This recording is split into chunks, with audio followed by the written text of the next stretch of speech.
Selamat datang di pembelajaran jarak jauh Sensus Penduduk 2020.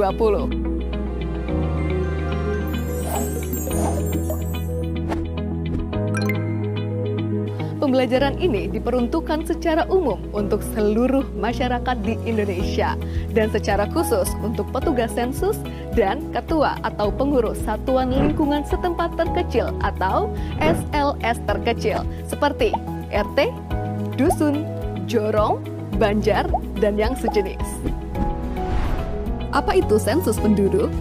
Sensus penduduk adalah kegiatan pendataan penduduk yang berlangsung 10 tahun sekali, sebagaimana diamanatkan Undang-Undang Nomor 16 Tahun 1997 tentang statistik. Sensus penduduk 2020 merupakan yang ketujuh selama pelaksanaannya. Pada sensus penduduk kali ini, ada perbedaan jika dibandingkan dengan sensus penduduk yang sebelumnya. Perbedaan tersebut yaitu adanya sensus penduduk online yang sudah berlangsung pada Februari hingga Mei 2020 lalu. Dan sensus kali ini juga menggunakan data dasar dari Dukcapil Kemendagri. Pelaksanaan sensus penduduk 2020 dibagi menjadi dua tahapan besar. Yang pertama, sensus penduduk online yang sudah dimulai dari Februari hingga Mei 2020 lalu dan dilanjutkan dengan kegiatan pendataan penduduk pada bulan September untuk mencatat penduduk yang belum dapat melakukan pengisian sensus penduduk online.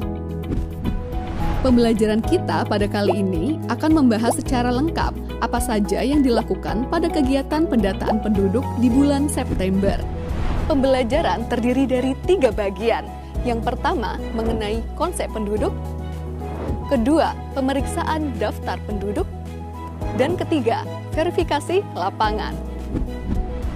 Bagi Anda, masyarakat Indonesia, khususnya petugas sensus dan ketua atau pengurus RT atau dusun dan yang sejenis, selamat mengikuti pembelajaran ini.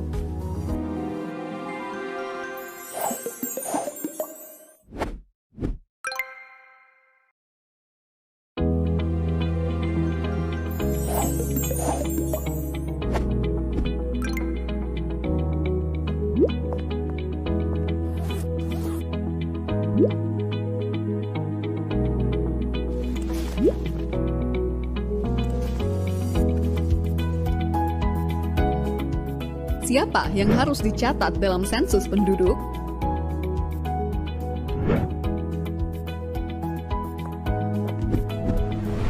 Seperti namanya, sensus penduduk mencatat seluruh penduduk di Indonesia, dari yang tua hingga yang muda,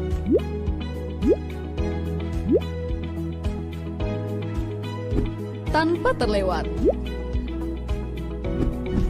Penduduk yang dimaksud adalah warga negara Indonesia ataupun warga negara asing yang tinggal menetap minimal 1 tahun atau tinggal kurang dari 1 tahun, namun ada berniat atau berencana menetap selama minimal 1 tahun di daerah tersebut. Konsep penduduk ini mengacu pada Undang-Undang Nomor 23 Tahun 2006 dan Undang-Undang Nomor 24 Tahun 2013. Serta rekomendasi Perserikatan Bangsa-Bangsa. Dengan konsep penduduk berdasar tempat tinggal akan menghasilkan data yang lebih akurat sehingga memudahkan pemerintah dalam mengambil kebijakan dan melaksanakan program pembangunan. Misalnya, untuk membangun fasilitas MCK, sekolah, fasilitas kesehatan, dan lain-lain. Tentu harus berdasarkan data siapa yang benar-benar tinggal di wilayah tersebut, bukan berdasarkan catatan administrasi kependudukan saja. Ini Kania, lahir di kota Yogyakarta, tetapi telah menetap di kota Makassar selama 1 tahun. Maka Kania adalah penduduk kota Makassar. Ini Wida, KTP Karanganyar, tetapi telah menetap 7 bulan di kota Bandung dan berencana menetap untuk beberapa tahun ke depan. Maka, Wida adalah penduduk kota Bandung. Jadi, penduduk di suatu daerah, mulai dari provinsi, kabupaten, kecamatan, hingga RT atau dusun dan sejenisnya, adalah setiap orang yang telah menetap di daerah tersebut minimal 1 tahun atau kurang dari 1 tahun namun berencana untuk menetap lebih dari 1 tahun. Satu lagi yang perlu dicatat, asisten rumah tangga, sanak famili yang menetap, dan bayi yang baru lahir juga dicatat sebagai penduduk di keluarga tersebut ya. Itulah konsep penduduk. Konsep ini berguna untuk menentukan siapa sajakah yang termasuk dan yang tidak termasuk sebagai penduduk di suatu daerah dalam sensus penduduk 2020. Lalu, bagaimanakah gambaran pelaksanaan sensus penduduk 2020? Sebagai gambaran, kegiatan lapangan sensus penduduk 2020 dimulai dengan koordinasi petugas sensus dengan ketua atau pengurus RT atau dusun dan yang sejenisnya atau yang kita sebut sebagai Satuan Lingkungan Setempat atau SLS. Selanjutnya, petugas sensus bersama-sama dengan pengurus SLS melakukan pemeriksaan daftar penduduk.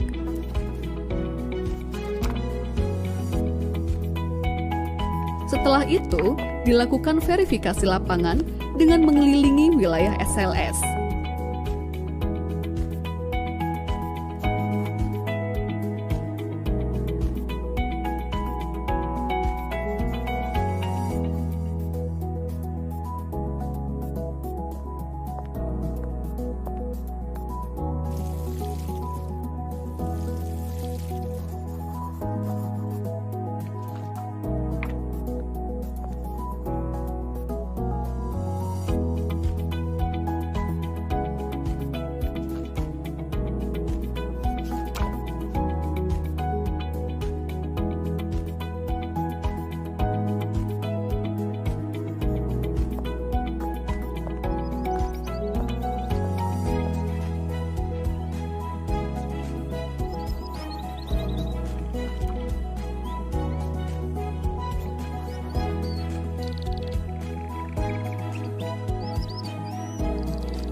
Nah, kita sudah mengetahui apa itu penduduk dan gambaran pelaksanaan sensus penduduk 2020.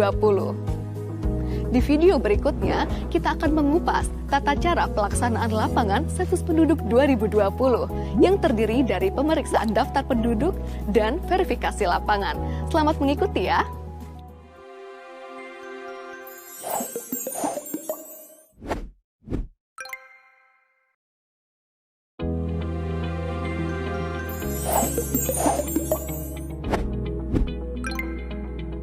Tahapan kegiatan lapangan sensus penduduk 2020 dimulai dari pemeriksaan dokumen daftar penduduk SP 2020-DP oleh petugas sensus bersama ketua atau pengurus RT atau dusun dan yang sejenis atau disebut dengan SLS. Kegiatan ini di bawah pengawasan Koordinator Sensus Kecamatan atau disebut dengan KOSEKA. Selain menggunakan atribut lengkap, ketika turun ke lapangan, petugas sensus juga harus mengenakan pakaian berlengan panjang, menggunakan face shield, masker kain, dan membawa hand sanitizer, serta memperhatikan protokol kesehatan. Dokumen yang diperlukan pada tahapan ini adalah SP 2020-DP dan peta wilayah. Pastikan juga membawa alat tulis yang diperlukan di lapangan. Untuk memulai tahapan pemeriksaan DP, hubungi ketua atau pengurus RT atau dusun dan sejenisnya. Sepakati waktu dan mekanisme pemeriksaan DP. Apakah akan bertatap muka secara langsung atau melalui media telekomunikasi yang memungkinkan.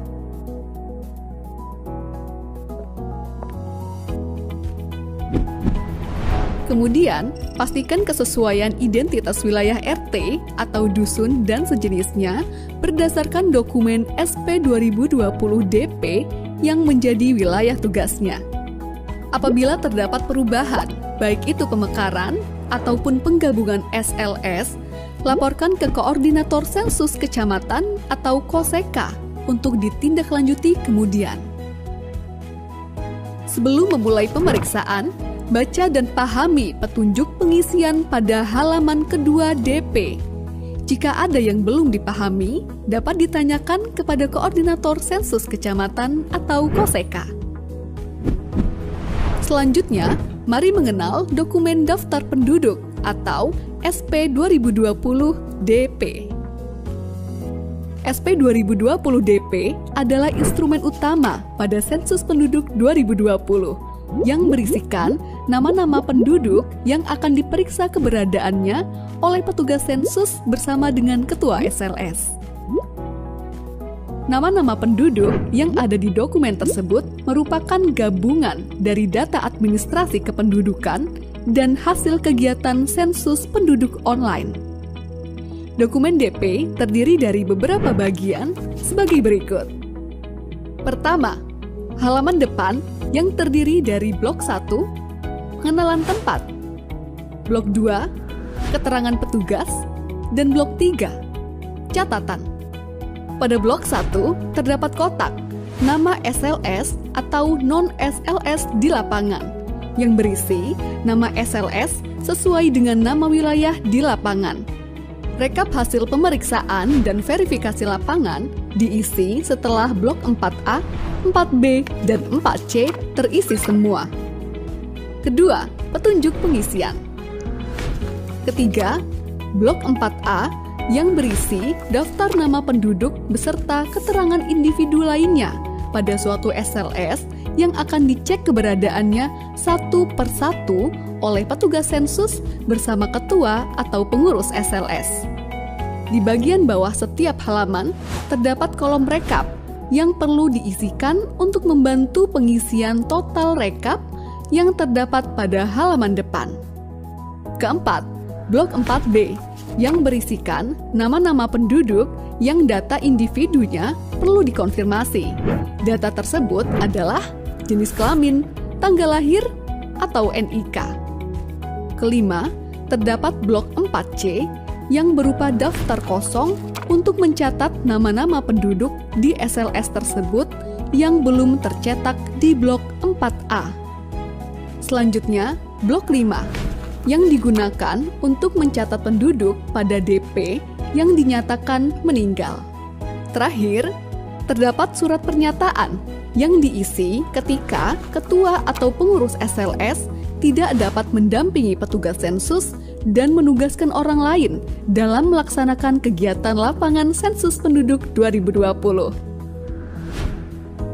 Untuk memperjelas pengisian, mari kita bicara tentang beberapa contoh kasus di lapangan terkait pemeriksaan DP. Pak Aji dan keluarga tercantum di dalam DP RT 1. Pada saat pemeriksaan DP, Ketua RT 1 mengkonfirmasi bahwa benar Pak Aji dan keluarga tinggal di RT 1 dan tercatat tinggal di alamat yang sama pada KTP atau KK mereka. Maka petugas memberi centang pada kolom 9 untuk setiap anggota keluarga.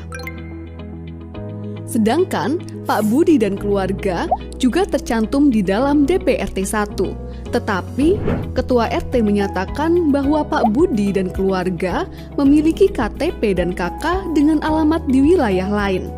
Maka petugas memberi centang pada kolom 10 untuk setiap anggota keluarga.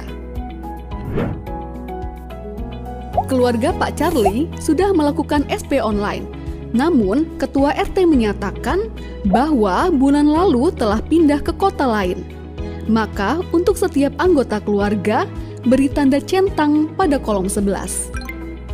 Jangan lupa, coret keterangan jenis kelamin Pak Charlie dan keluarga pada kolom 13 atau 14, sehingga tidak dihitung pada rekap jumlah penduduk berdasarkan jenis kelamin. Contoh selanjutnya, keluarga Pak Rudi terdiri dari Pak Rudi, istri, 4 orang anak, ibu, dan seorang asisten rumah tangga yang tinggal di kota Semarang. Pak Rudi beserta istri dan anak pertama, kedua, dan ketiga, serta ibunya sudah melakukan pengisian sensus penduduk online. Alamat KK atau KTP keluarga Pak Rudi di kota Jogja, namun sudah tinggal di kota Semarang sejak tahun 2017. Maka, pada pemeriksaan DP oleh petugas pada RT tempat tinggal Pak Rudi saat ini di Kota Semarang dilakukan dengan cara berikut. Pak Rudi bekerja di Kota Jogja dan selalu pulang seminggu sekali. Maka, beri tanda centang pada kolom 10. Istri adalah ibu rumah tangga, maka beri tanda centang pada kolom 10. Anak pertama bekerja di Kota Jakarta dan pulang 1 bulan sekali, maka beri tanda centang pada kolom 11 dan jangan lupa untuk mencoret isian jenis kelamin pada kolom 13 atau 14. Anak kedua, ketua RT tidak terlalu mengenalnya, maka beri tanda bintang pada kolom nama. Anak ketiga bersekolah di SMP Kota Salatiga dan tinggal di asrama sekolah, maka beri tanda centang pada kolom 10. Setelah pemeriksaan anak ketiga, ketua RT memberi informasi bahwa istri Pak Rudi baru melahirkan anak keempat. Namun, ketua RT hanya mengetahui nama bayi tersebut. Maka, isikan nama bayi pada blok 4C, lalu lengkapi keterangan lainnya pada tahapan verifikasi lapangan. Orang tua Pak Rudi meninggal sebulan yang lalu, maka beri tanda centang pada kolom 12 dan coret isian jenis kelamin pada kolom 13 atau 14. Lalu, lengkapi isian pada blok 5 SP 2020 DP. Ketua RT memberi informasi bahwa Pak Rudi memiliki seorang asisten rumah tangga yang belum tercantum namanya pada SP 2020 DP. Maka, catat pada blok 4C dan lengkapi isian. Apabila selama pengisian terdapat kesalahan, coret 2 kali isian yang salah. Lalu, isikan isian yang benar. Pada saat kegiatan pemeriksaan DP, sebagian petugas dilengkapi dokumen SP 2020 DPD yang memuat nama penduduk yang tidak diketahui alamat tempat tinggalnya di SLS manapun di suatu desa. SP 2020 DPD juga harus diperiksa oleh petugas sensus bersama ketua atau pengurus SLS. Setelah pemeriksaan daftar penduduk selesai, kegiatan lapangan dilanjutkan pada tahapan verifikasi lapangan yang akan dijelaskan pada video selanjutnya. Sensus Penduduk 2020 mencatat Indonesia.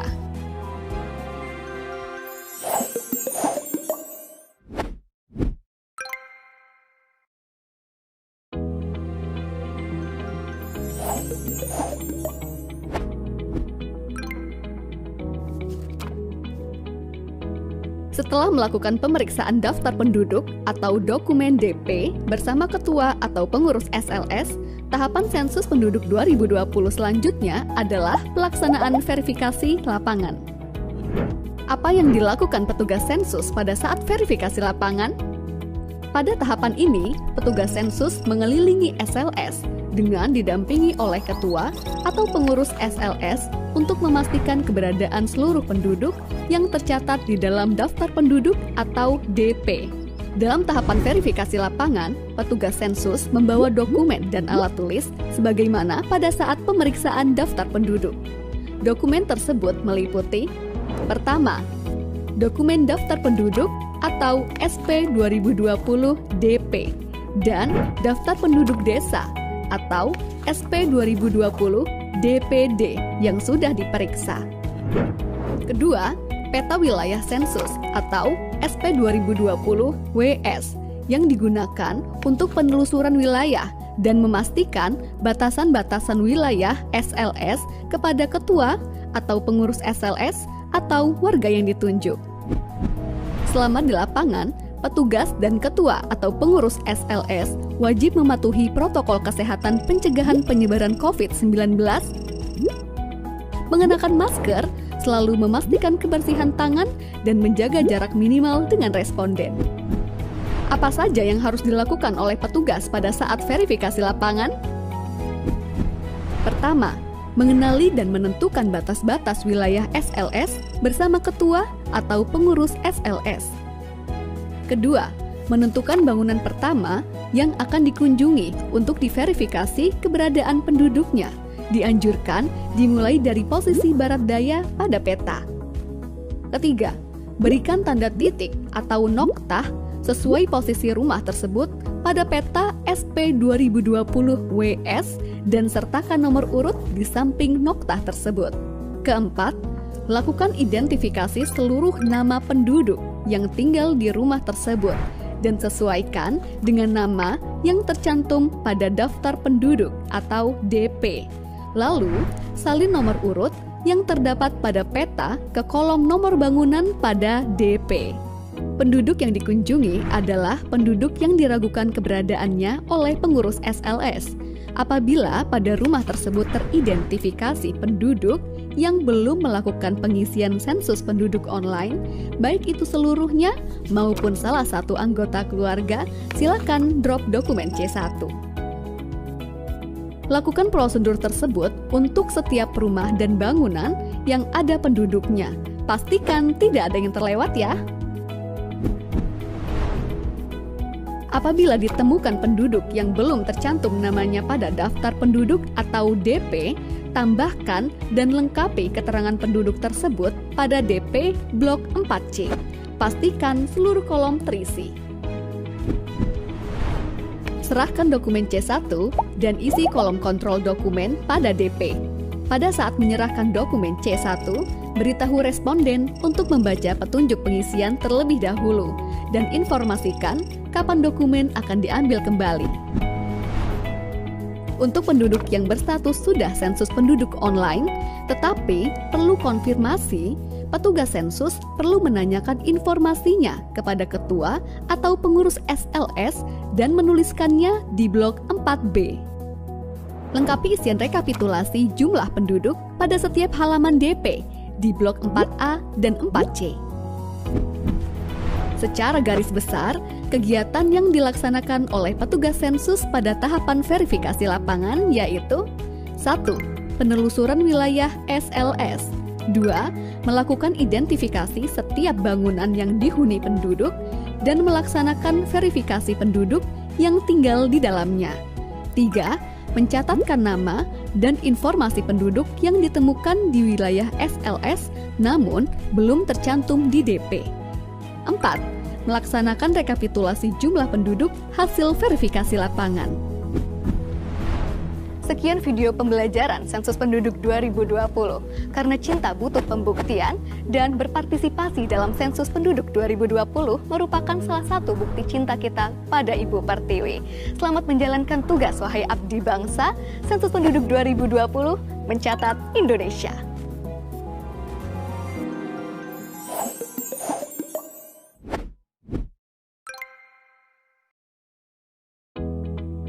Cara mengisi kuesioner Sensus Penduduk 2020. Kuesioner Sensus Penduduk 2020 disebut dengan kuesioner SP 2020 C1. Jika Anda belum berpartisipasi pada sensus penduduk online bulan Februari hingga Mei 2020, maka Anda akan mendapatkan kuesioner SP 2020 C1 dari petugas sensus. Jika sudah mengisi sensus penduduk online secara lengkap, maka Anda tidak perlu mengisi SP 2020 C1 kembali. Tetapi, jika ada perubahan, jangan lupa lapor ke Ketua RT, Dusun, Jorong, atau Banjar ya.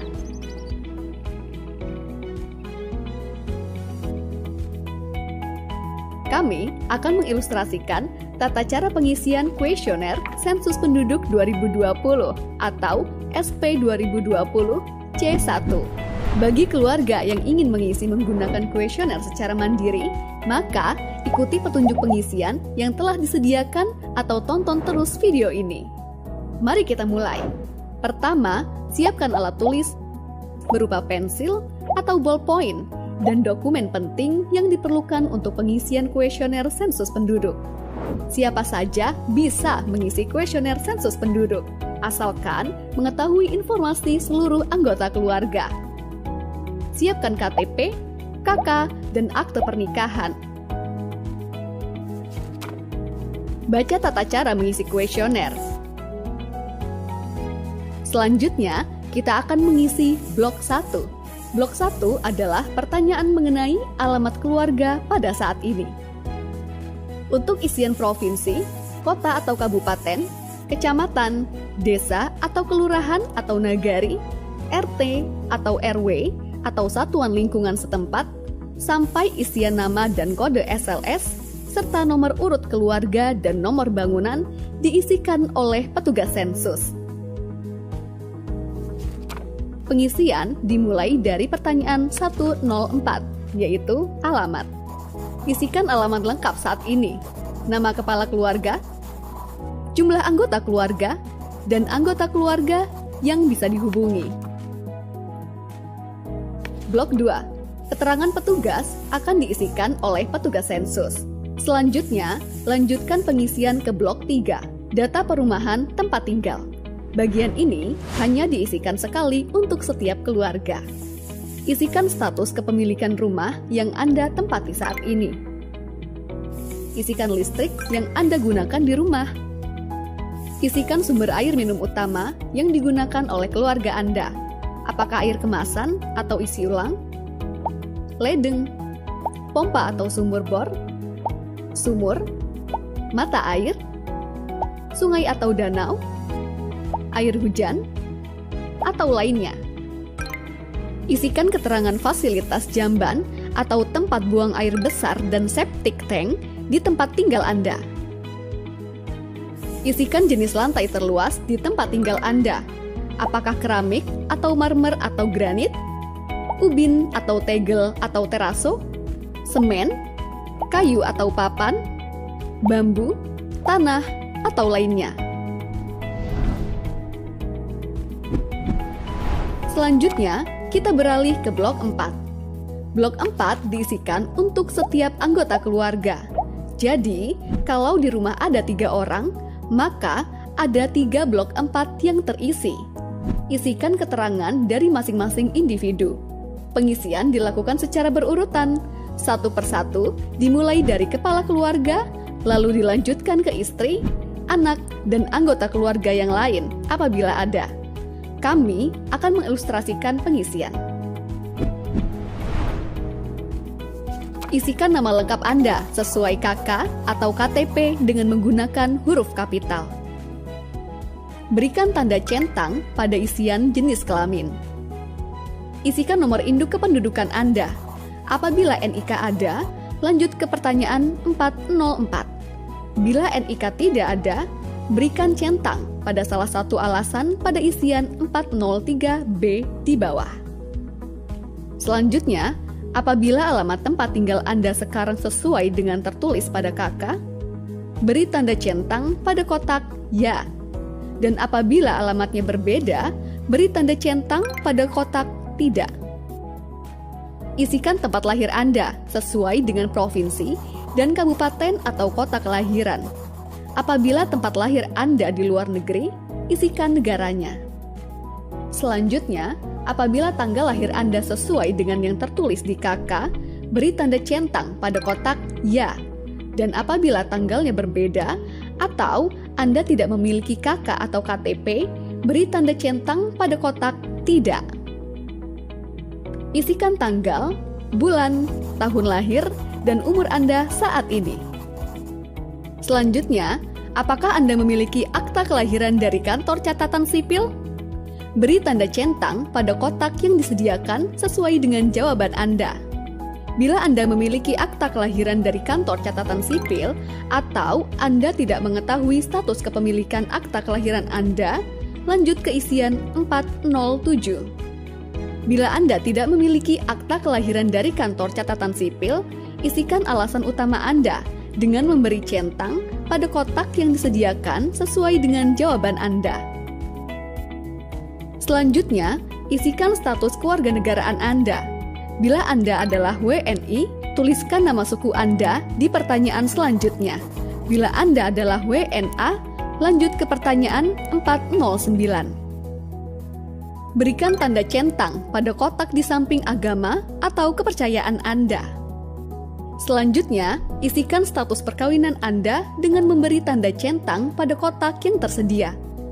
1. Pilih belum kawin, apabila Anda belum terikat dalam perkawinan. 2. Pilih kawin, apabila Anda telah terikat dalam perkawinan sah secara hukum, adat, agama, negara, dan sebagainya, baik tinggal bersama maupun terpisah atau oleh masyarakat dianggap sebagai suami istri. 3. Pilih cerai hidup apabila Anda telah bercerai dan belum kawin lagi, walaupun belum resmi secara hukum. Anda mengaku belum pernah kawin, tetapi telah melahirkan anak. 4. Pilih cerai mati apabila Anda telah ditinggal meninggal oleh suami atau istri Anda dan belum kawin lagi. Bila Anda berstatus belum kawin, lanjutkan ke isian 411. Bila Anda berstatus kawin, cerai hidup atau cerai mati, isikan nomor surat atau akta pernikahan atau perceraian, atau surat atau akta kematian mantan suami atau istri Anda, lalu lanjutkan ke isian 411. Selanjutnya, isikan status hubungan Anda dengan kepala keluarga. Yang dimaksud dengan kepala keluarga adalah seseorang yang bertanggung jawab di keluarga tersebut dan tertera sebagai kepala keluarga di dalam kartu keluarga. Bagi suami yang mempunyai istri lebih dari satu yang tinggal di rumah yang berbeda, maka namanya tercatat hanya di salah satu keluarga istri yang lebih lama tinggal. Apabila lama tinggal bersama istri-istrinya sama, catatkan di rumah istri yang paling lama dinikahi. Yang dimaksud dengan famili lain adalah mereka yang memiliki hubungan famili dengan kepala keluarga ataupun suami atau istri kepala keluarga tersebut. Misalnya, adik, kakak, bibi, paman, kakek, atau nenek. Yang dimaksud pembantu adalah pertama, mereka yang bekerja sebagai pembantu atau sopir yang menginap di keluarga tersebut, yang menerima upah atau gaji berupa uang atau barang. 2. Famili yang dipekerjakan sebagai pembantu dan menerima upah atau gaji. 3. Tukang kebun yang makan dan menginap di rumah majikan. 4. Anak pembantu yang ikut tinggal di dalam keluarga apabila diberlakukan sebagai pembantu. Apabila tidak, maka dicatat sebagai lainnya. 5. Sopir yang menginap di keluarga tersebut dan menerima upah atau gaji. Yang termasuk lainnya adalah mereka yang tidak ada hubungan famili dengan anggota keluarga manapun di keluarga tersebut lebih dari 1 tahun. Selanjutnya, pertanyaan 412A. Apakah tinggal di alamat yang sekarang lebih dari 1 tahun? Jika sudah tinggal selama minimal 1 tahun atau lebih, maka centang ya dan isikan lamanya dalam tahun. Kemudian, abaikan pertanyaan berikutnya. Langsung ke rincian 413. Jika kurang dari 1 tahun, maka centang tidak dan isikan dalam bulan. Isikan pertanyaan berikutnya 412B. Apakah berniat menetap? Selanjutnya, pertanyaan 413. Apakah ijazah atau pendidikan tertinggi yang ditamatkan? Isikan sesuai dengan ijazah tertinggi yang sudah diperoleh. Kita menuju ke blok 5. Sama seperti blok 4, blok 5 diisikan untuk setiap anggota keluarga, namun khusus untuk yang berusia minimal 5 tahun atau lebih. Untuk anggota keluarga yang kurang dari 5 tahun, bagian ini boleh dikosongkan. Pertanyaan 501.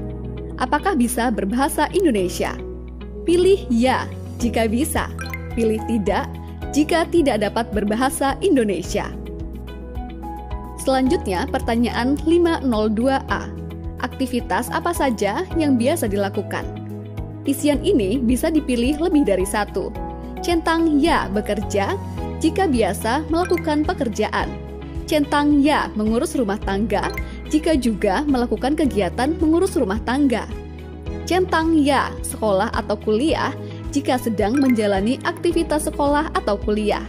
Centang ya lainnya jika melakukan aktivitas yang lain seperti kegiatan sosial, seperti pos ronda menjalani hobi seperti berolahraga atau lainnya, dan tuliskan aktivitas tersebut. 502B. Apakah pensiunan? Pensiunan di sini tidak hanya untuk PNS atau TNI atau Polri, tetapi juga yang pernah bekerja di bidang lain dan saat ini menerima pesangon atau dana pensiun. Selanjutnya, rincian 503. Isian ini diisi khusus untuk yang saat ini sedang bekerja. Isikan pekerjaan yang selengkap-lengkapnya. Berikut contoh pengisiannya. Isikan juga status dalam pekerjaan.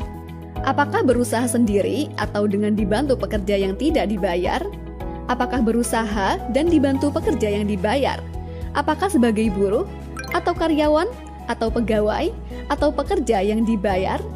Atau apakah pekerja yang tidak dibayar atau pekerja keluarga?